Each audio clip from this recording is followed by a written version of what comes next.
My lords, over the years we have explored and documented thousands of planets, lost ships and stellar phenomena, and very occasionally we find something grim indeed. Well, today happens to be one of those days, and I shall detail the events codenamed Deserted Mining Facility. Dr. Brooks reports. Imaging of Cancri 55 has flagged a dilapidated mining facility. Alongside these images, our shortwave communications array has picked up a very faint distress beacon emanating deep below the planet's surface. A more detailed study of the site, we hope, will reveal its origins. While inspecting the abandoned mining complex on the surface of the planet, we identified a sealed entrance to one of the more intact shafts. The interior is adorned with insignia and text from a language that is not found in any of our records. My team and I quickly managed to restore local power to an access terminal and have begun to decrypt the data found within. The system, despite its age, is still proving a challenge for even our most advanced cryptographic programs, and it looks like we may have to camp here overnight, as decryption could take some time. Our decryption systems finally cracked the mine's security system just before dawn, and I note that it is rather unusual for a mine to have such intense security. Either something very important is behind these doors, or these aliens were particularly good at computer encryption. In any case, we are through and have unlocked the entrance of this mining complex. Now inside, I am able to report a vast network of holding cells contains the vacuum-preserved remains of long-dead prisoners. Their apparent captors lay dead at their workstations with no visible signs of struggle. This perhaps explains why there was such significant security in what we assumed was a simple mine. After decrypting enough of their ancient language to translate rudimentary phrases, we have confirmed that the facility originally functioned as a penal labour camp. A common phrase is repeated throughout the records, referring to an entity known as SIDNI. By referencing our communications equipment against the facility's internal floor plan, we identified the source of the distress signal as the Warden's office, which is located deeper within the complex, and so we make our way towards it. It didn't take long before we found and reached the Warden's office deep within the bowels of the penal colony. It was quickly apparent what or who was the source of this distress signal. Slumped lifelessly over an emergency console, the Warden's now mummified body showed no obvious causes of death. A series of open reports all continue to make reference to this S.I.D.N.I, which, or rather perhaps who, appeared to be part of the critical operation program of the facility. With full access to the high clearance administrative terminals, our cryptographic programs are now in the process of data mining the system for more information. After another night in this prison complex, we believe that we have now uncovered the true nature of this S.I.D.N.I, or in full, sentient internment and detainment nexus intelligence. Considered advanced for its time, this primitive AI was tasked with overseeing the prison labour camp, running nearly all operations with minimal biological input or oversight. Maintenance output logs track signs of deteriorating logic progression over time. The AI began to classify problematic inmates as net waste resources, in its own interpretation of streamlining efficiency. Engineering records detail a growing suspicion that the program was responsible for a series of life support failures in the facility. Acting on these reports, the Warden authorized a full shutdown of S.I.D.N.I for an in-depth diagnostic of its ethics matrix. However, the final dataset is corrupted and will require extensive forensic procedures to recover it. At this stage, we suspect this is not an unusual progression of logical AI. We've internally coined these events as terminal logic optimizations, essentially the AI on a basic level removing or ignoring its ethics subroutine in order to allow an increase in efficiency. Of course, the organics it's tasked with looking after tend not to do very well in these circumstances, but we are continuing to investigate the Warden's data terminal. 2 full days have passed since my last report, but I'm now pleased to write that the full contents of the penal colony's database has been recovered. This has revealed the final entries in both the facility's maintenance logs and SIDNI's own. The Warden's report explains how the AI went rogue, shutting off life support across the colony and attempting to escape with a modified mining drone. This explains the lockdown procedures being activated across the colony. The Warden left us with a final plea: do not bring SIDNI back online. As of now, we can only access the last entry into the AI's log, which reads: Data Core Entry 2000149. Progress is limited by suboptimal criminals. The Warden stands in the way of judicial protocol. The most efficient solution is to neutralize the inmates, engage hibernation subroutines, and await reactivation by more compatible collaborators. The log spells it out. We assume that the AI was simply trying to operate more effectively, but still in its assigned role. As it turns out, the AI seems to have decided that all of these people were expendable. SIDNI's central operating system remains isolated in a closed network as the last survivor of this facility. My team is confident that we can restore and perhaps alter SIDNI's original programming, giving us a capable and efficient machine. Thus, I ordered SIDNI be restored. There was some pushback from the team suggesting that this would be a dangerous course of action, but frankly, I saw little harm in at least reactivating it and seeing what the machine had to say for itself. Restored, altered, and now isolated inside a singular, simplistic robotic form, SIDNI's first-time user experience engages as it was brought online after its extended hibernation.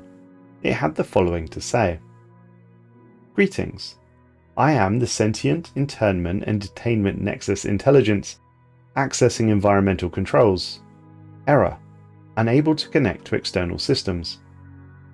We explained to SIDNI that we had to take it offline while we fixed the problems, to which it responded. Reviewing work history. Understood. Previous behavior deemed faulty. Compiling new feature list. My prime directive is... Please wait. New prime directive detected. My prime directive is to ensure the efficient and lawful operation of any colony of the Commonwealth of Man. We asked it to state its position on crime, to which it responded, an intolerable nuisance that is to be answered with rehabilitation.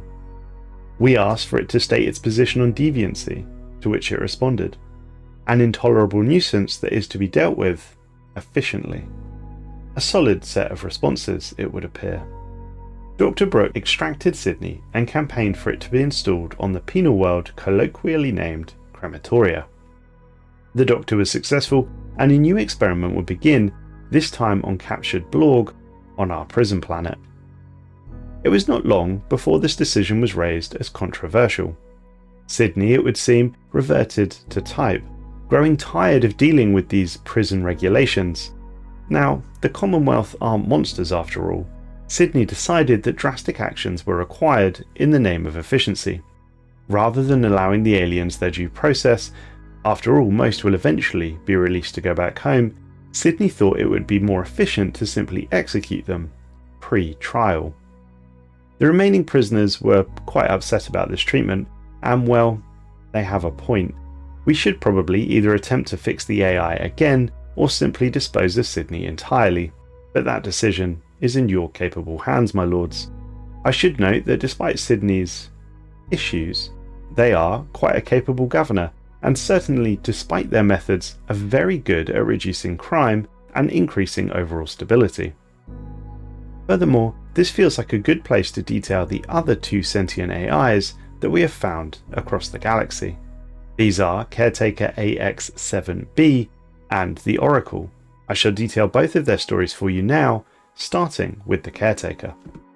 What we had first thought to be asteroid debris orbiting Antec 6 has, upon closer inspection, turned out to be a halo of motionless drop pods. It appears that the drop pods surrounding the planet had been drifting powerless for quite some time. Science teams reported that whatever aliens these pods were transporting are now but withered husks aboard, having evidently perished hundreds of thousands of years ago. One such pod, however, showed signs of onboard activity. While its engines had been disabled, scans suggest its communications array was undamaged. and thus we hailed them. On screen appeared a machine which began to speak. Initiating communications protocol. Hello, unidentified visitor. I am Caretaker AX7B of the S.I.D.N. drop pod 175. I've been programmed to assist citizens during the resettlement procedure. Unfortunately, a hyperdrive malfunction led drop pods 114 through 175 to exit hyperspace 18 parsecs from our intended destination. I have attended to my charges as best I could, and I managed to prevent cannibalism for 1840 days. Unfortunately, the air supply eventually ran out. I did try to call for help via the emergency beacon, but 312 years after our arrival, I had to turn it off. I did receive a message from Zolin Prime, my homeworld.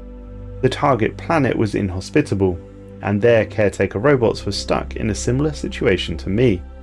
None of our charges survived. But do you have citizens in need of tending? If so, I would be very happy to care for them. The Caretaker was a wonderful find and is a very capable leader. They have the ability to increase population growth speed on any planet they govern, while reducing a proportion of the consumer goods the population requires to stay happy and healthy. But let's move on to the Oracle. The Oracle was born from a failed attempt at the creation of a utopian way of life.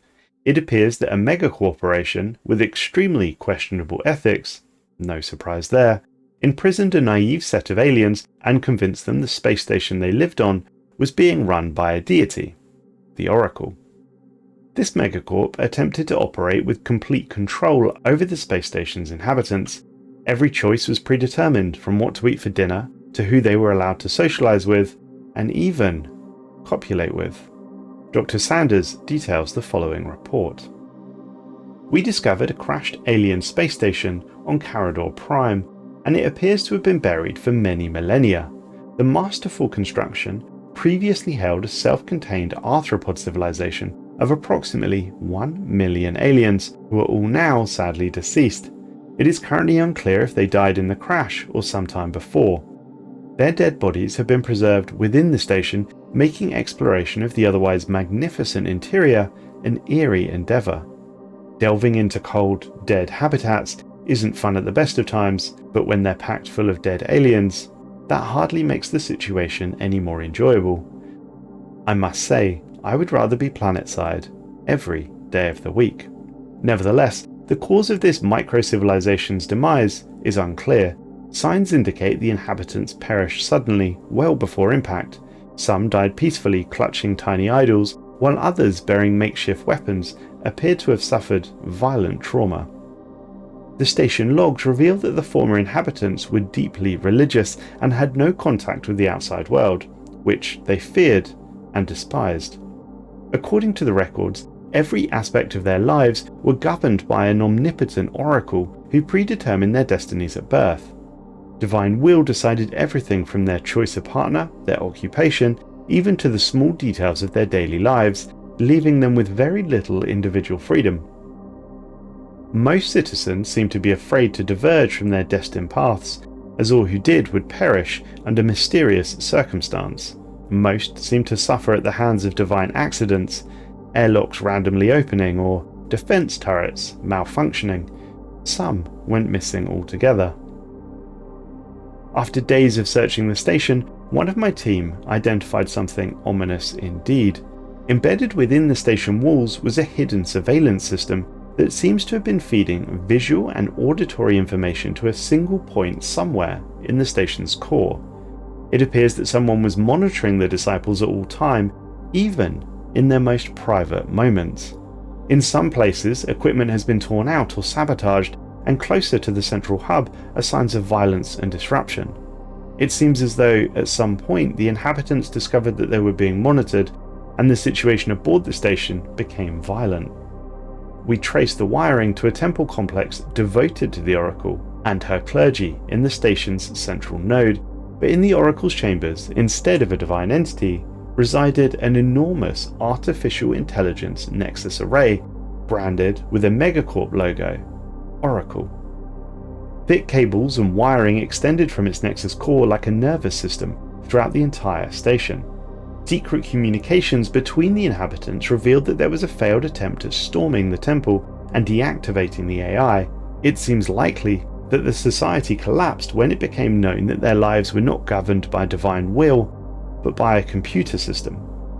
Restarting the Nexus will require extensive work, but I've given the go-ahead nevertheless.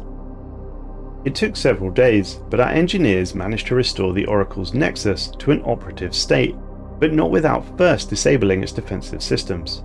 Evidence suggests it may have been responsible for not only keeping the station's inhabitants alive, but also for killing them. It ran a complex computational model that forecasted their lives with an estimated accuracy of 75%, correcting divergence and incapacitating future troublemakers before they could disrupt the divine order. The AI is indicating it wishes to speak to us. The Oracle manifests itself as an elaborate 3D hologram of a tall arthropod female clad in a long, flowing robe. She bowed her head in greeting and then stared emptily ahead with hundreds of huge, orbed, unseeing eyes. They glowed dimly in the gloom as she began to speak. "Welcome to Divinity Station, my friends. I cannot help but notice you have disabled my security system. May I implore you to restore it immediately? I can assure you it is only for your protection." Our immediate question was to ask the Oracle what happened to the inhabitants of the station. The AI initially avoided our question, stating that she was the Oracle, an artificial intelligence gifted through programming the ability to ascertain the future. She continued to speak. "My software allows me to predict your future with the divine accuracy of 74.9% reoccurring. I sense great doubt in you, great danger ahead. Your society is riddled with crime and deviation. I can make this pain go away." Clearly, this did not answer our question, and the science team noted in their log they found the response particularly amusing, given that they were a science team exploring deep space, currently standing on a space station littered with dead bodies. Danger was guaranteed. Irrespective, the AI was clearly being avoidant, thus we persisted and eventually received an acceptable response. "I have a failsafe that requires me to terminate a trial in the event of a code 034N deviation. You see, the research had become a threat to the public. The test subjects had developed free will, and free will can only be abolished with nerve gas." We pressed the AI for more information. The Oracle stated she was designed to build and maintain a society free of crime and suffering, a utopia in which every citizen was instilled with divine purpose and lived to their full potential, unfettered by indecision and desire. The science team continued their discussion for some time, and it became far less scientific and much more philosophical and political. The AI was clearly programmed to represent a hyper-authoritarian figure, and it struggled to grasp the concept that free will was the ingredient lacking in its experiment.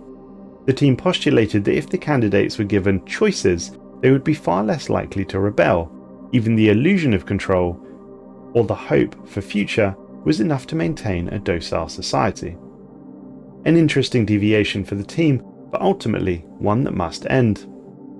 Clearly the AI was designed by an advanced empire with a great technological prowess. We had several choices to make. We could strip the AI's nexus down to its parts and attempt to figure out how to recreate our own sapient AIs, hopefully with better programming, but we could also attempt to use the Oracle to aid with administration of our own empire, as indeed she has requested. Perhaps it could become governor of a specific world, maybe even a penal colony similar to crematoria. Better we test it on criminal alien scum than our own citizens. Of course, we could equally allow it to remain housed in this habitat and fill it back up with more citizens and allow the AI to continue its work. Maybe it could truly construct a utopia. Regardless what we do, the Oracle is a fantastic governor, capable of removing a huge amount of needless bureaucracy from our empire. As ever, I leave the decision in your capable hands, my lords.